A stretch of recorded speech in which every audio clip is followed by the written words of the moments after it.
এই মঞ্চে যারা মঞ্চটাকে যারা অলঙ্কৃত করেছেন এবং আজকের অনুষ্ঠানকে সার্থক ও সুন্দর করার জন্য আমাদের মঞ্চের সামনে যারা আছেন এবং আমাদের চক্ষুর অন্তরালেও যারা কাজ করে যাচ্ছেন সবাইকে আমার সালাম জানাচ্ছি। আসসালামু আলাইকুম। আদাব। বাংলাদেশ শিল্পকলা একাডেমি অনিজন সম্মাননা বিগত 5 বছরের যেটা জমা ছিল সেটা এই বছর দেওয়া হচ্ছে। প্রথম পর্বে আমরা 25 জনকে দেওয়া হয়েছে, আজকে সম্ভবত 20 জন। তো আজকে যারা এখানে সংবর্ধিত হলেন তারা সহ যারা উপস্থিত আছেন সকলকে আমি শুভেচ্ছা জানাচ্ছি ব্যক্তিগত আমার পক্ষ থেকে এবং বাংলাদেশ শিল্পকলা একাডেমির জয়পুরহাট জেলা শাখা থেকে। আমি ছোট্ট সামান্য একটু কথা বলবো যে বিষয়টা ক্লিয়ার করার জন্য। অনেকেই হয়তো মনে করতে পারেন যে আরও গুণীজন থাকতে পারে। হ্যাঁ, এটা সত্য। তবে এখানে নীতিমালার যে সীমাবদ্ধতা এবং হয়তো বা আমাদের ব্যক্তিগত অনুসন্ধানের ঘাটতি থাকতে পারে, সেজন্য বিষয়টি আপনারা সবাই আমার সুন্দর দিক থেকে দেবেন, কারণ একেবারে তো সবাইকে এখানে দেওয়া সম্ভব নয়।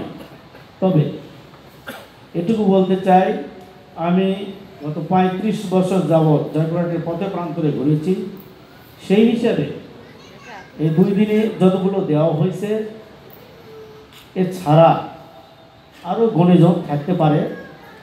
নীতিমালা আর যদি ধরা যায় সেটা খুব অল্প সংখ্যক হবে, যেহেতু এটি একটি চলমান প্রক্রিয়া।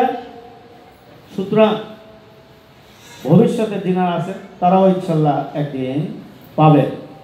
তাই এই সূত্র ধরেই আমি বলতে চাই যে সুন্দর একটা অনুষ্ঠান এবং মহৎ একটা পরিকল্পনা যেটা বাস্তবায়িত আজকে হচ্ছে, এইটাকে আমরা সবাই দলমত নির্বিশেষে যে যার অবস্থান থেকে আমরা আমাদের জয়পুরহাটের শিল্পকলা একাডেমিকে অবশ্যই সমৃদ্ধ করব এবং এখানকার কাজ নিয়ে যেন সবাই প্রশংসা করে। আমি এটুকু বলতে পারি যে আমি সহ আমরা যে কয়জন এই কমিটিতে ছিলাম, এখানে আমাদেরকে না শিল্পকলা একাডেমি, না জেলা প্রশাসন বা অন্য কোথাও থেকে আমাদেরকে কোনো চাপ প্রয়োগ বা কোনো কিছু বলা হয়নি। এটা আমরা একান্তই তথ্য অনুসন্ধান যাচাই বাছাই করে আমরা করছি। এটা একটা ভালো দিক যে যদি কাউকে কাজ করতে দেওয়া হয়, পেছন থেকে যদি সেখানে টানে ধরা হয় তাহলে কিন্তু সেখানে কাজ করা যায় না। তো এইরকম একটা স্বাধীনতা ছিল। আশা করি তার মাধ্যমে আমরা যথাযথভাবে কাজ করার চেষ্টা করেছি। বাকিটা যদি কিছু ভুল বা অন্য কিছু আপনাদের কাছে মনে হয়, এটা আপনারা নিজ গুণে ক্ষমা করবেন, কারণ ভবিষ্যতে আমাদের সময় আছে, অসুবিধা নেই। যে যার অবস্থান থেকে তাদের মেধা দিয়ে, পরামর্শ দিয়ে, শ্রম দিয়ে এই প্রোগ্রামকে, এই চলমান প্রক্রিয়াকে আপনারা আরও শানিত করবেন এবং জনগণের বা মানুষের আস্থা অর্জনে সহায়ক হবে। এই ভূমিকা আপনারা সবাই পালন করবেন, এটুকু আমার অনুরোধ রইল। আবার সবাইকে শুভেচ্ছা, ধন্যবাদ।